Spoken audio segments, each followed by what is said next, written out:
Hello, everybody. Welcome once again to Counselor's Couch 101. I thank you for stopping by. Appreciate your comments and your emails.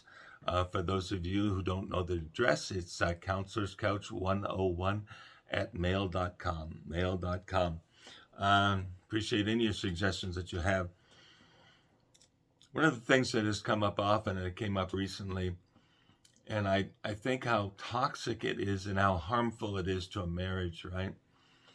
It's this comment that I've heard over many years, and wives will tell me something like, "My husband's just like another child," and I think to myself, "Whoa, those are fighting words.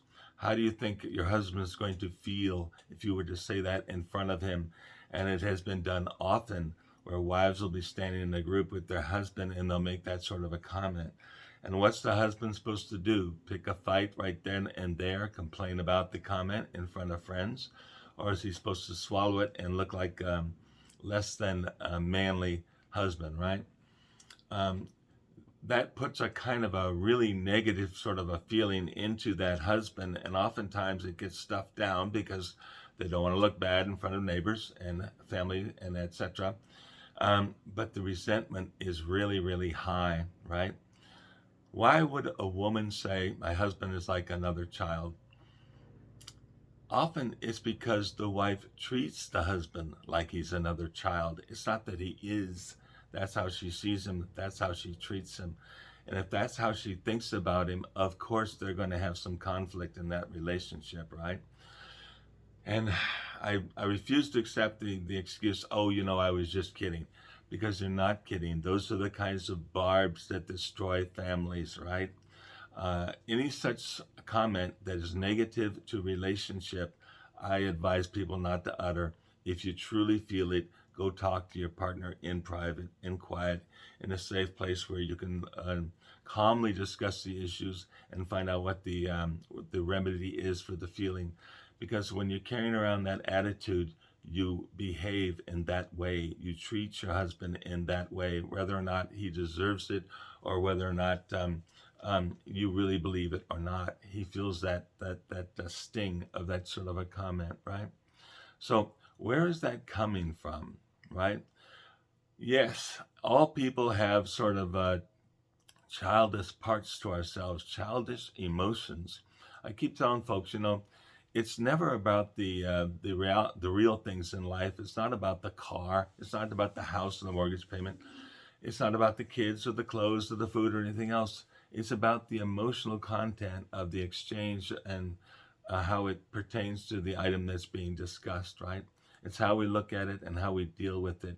And we all have sort of carryovers from childhood that pop up in our interpersonal relationships and in our behavior. And maybe that's what the wives are seeing when something pops up like that.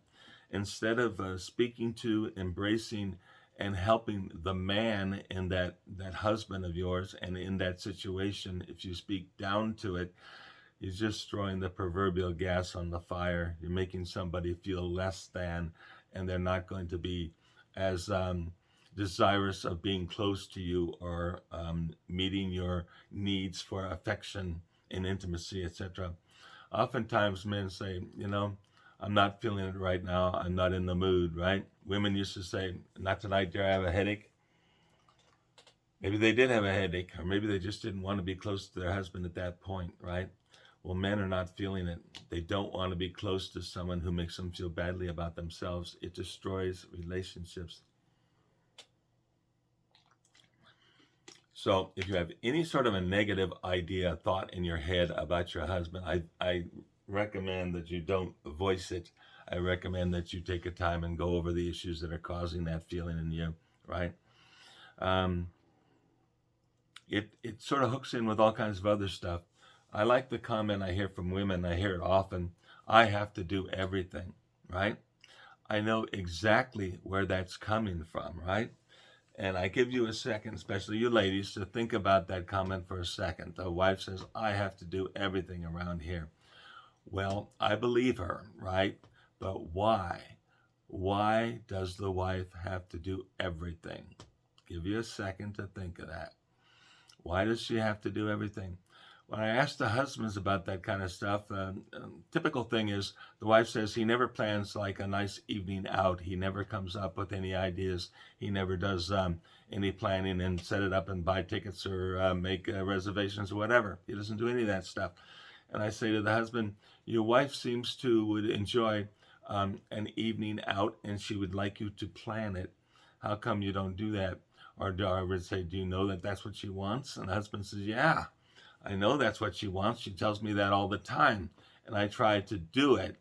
But you know what happens between me trying to do it and the event itself? She starts criticizing my choices. She tells me that that's not what she wants. She doesn't like that restaurant. She doesn't like that type of food. She doesn't want to go to that movie or that sporting event, etc. And so I, in turn, say, what would you like to do, honey?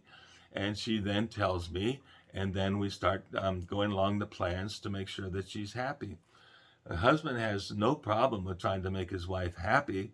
The problem is he doesn't know what she would like. Now, let's say she picks an evening out and describes it and sets it up and all that, and the husband tries to duplicate that in the future. Well, then her response to that is, you're just doing the same old thing. Come up with something new. What does that mean? It means the husband's right back in the same dilemma, trying to come up with something that will please his wife, and he doesn't know what she would like, and the things that he's suggesting, she's shooting down. So once again, he's in the situation of saying, what do you want to do, honey? And she's feeling like, what? I always have to do everything. I believe her. She does have to do everything. But I wonder if she created that dynamic, you know? It's a really deep emotional thing. I talk to ladies about this particularly a lot, about the husband or the significant other paying enough attention to know what would please you, right? And when someone gets it right and they pay enough attention to your likes and dislikes that they can pretty much imagine how you would respond to a particular suggestion or idea. And if they can come up with something you like, the women love it, because it just means that the husband's paying attention. He cares about his wife. He wants her to be happy. He's making an effort to do something that she might like. It's not what he might like. It's what she might like. And when women understand that they're being paid attention to and their emotions are being addressed, that's what brings them closer together. Now, all of a sudden, he is in the mood to be close to you tonight, honey, right? That's what brings relationships together, when people understand each other and want to understand each other. They don't make disparaging comments about their partner, particularly in public, right? Make someone feel badly. I've said before, and people have laughed at me and come up with some really funny ideas about this idea, but I say good lovemaking starts before breakfast. And what I mean by that is not making love before you go to work. The idea is that you hug your wife, your partner, you give her a kiss on the ear, etc. Before you're having breakfast and going out the door. You let her know you care about her. You touch her, you squeeze her hand, you give her a look. You know, I see you later tonight, sweetie.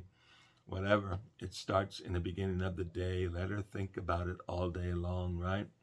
Let her know that you're interested in her and you find her attractive and you want to be close to her, right?